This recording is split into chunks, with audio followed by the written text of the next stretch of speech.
my parents met on a blind date. It was Halloween, a night full of embarrassment and corduroy pants. They fell in love and created a life together. They got married around the common age of 25, after my mother found out she was pregnant.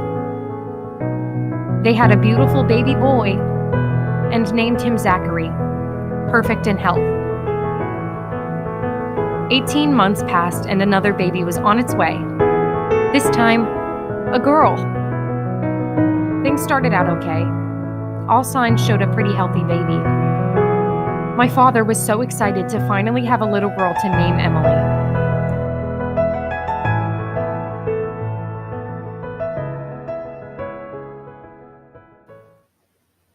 Getting closer and closer to the due date, my parents became significantly worried as my mom's health started to deteriorate. Her endometriosis made everyone wonder if my mother would be able to have a second child at all.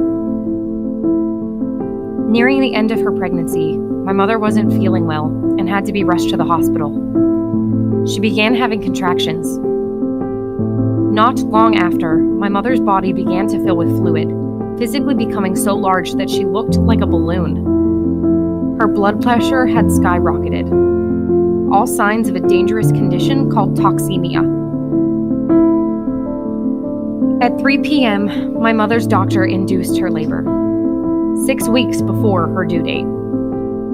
And so the process began. Everyone worked very quickly as no one had any idea if my mother or the baby would survive this. 2 hours and 21 minutes later, at 5:21 p.m. on May 28, 1999, their daughter was born and immediately taken away. My mother didn't even get to hold her daughter before being told that the baby's lungs were underdeveloped and working at nearly half of the capacity that they should. The child was immediately placed in an incubator with no time to waste.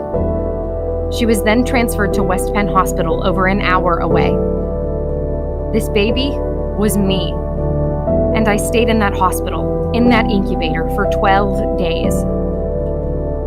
When I breathed, my chest simply went flat. No one had any idea if my lungs would ever develop to their full capacity, but nonetheless, my 4-pound, 13-ounce self fought as hard as I could. Once my mother was released from the hospital, she and my father visited me every single day. When I was finally released, my parents were told that I had asthma.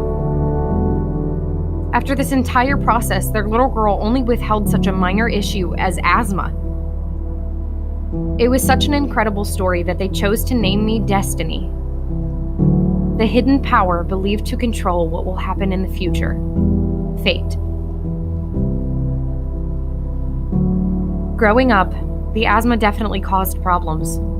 I was forced to carry around an inhaler at all times and had extreme attacks at inconvenient times.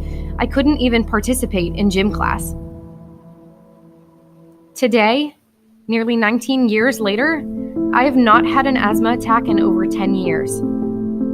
Such a terrifying, tragic story has become such a minuscule problem that I no longer even think about. I hope to spend the rest of my life looking for and finding my purpose, my destiny. I believe that I have begun this journey as I recently entered college, developing my career as an educator, an actor, a director, and a vocalist. I find a home in the spotlight and always make my strongest effort at speaking with a purpose and allowing others to learn from my personal experiences and goals.